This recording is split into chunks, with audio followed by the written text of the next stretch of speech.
په دې شپږو سیزونو باندې داسې کېږي ډېرو موقعو کې چې هغه اصل زکات پې خراب کړي.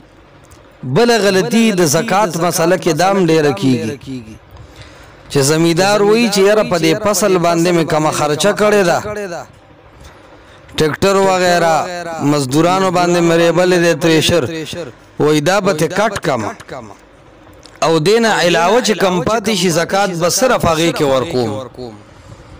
بی بنیاد او بی دلیل رائے ده.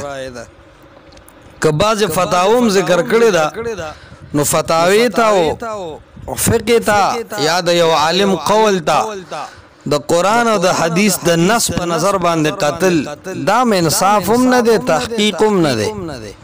پکار دا د چې یو خبره کې یا ته انکار کې نو د قرآن او د حدیث پر رڼا کې وکړي.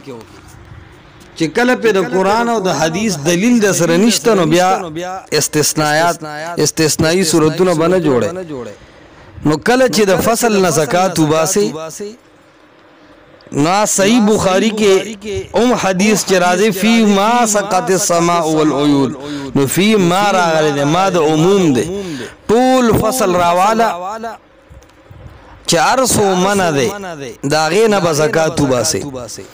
دا بنوي چې دا په د خشاک خرچه راغلی دی د دې فصل په پخېدو باندې او دا د مزدورانو د خشاک خرچې د مزدورانو خرچې جدا کول او د باقی فصل نه زکات استل عشر استل بے بنیاد خبر. پکار دا چې کم فصل د حاصل شو په جمع سره د ټول نه عشر زکات اغا ادا کا، نه پس بیا د خپل خرچو حساب کتاب کا.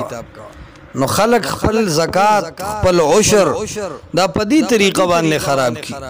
نو احتیاط پکار دی په دې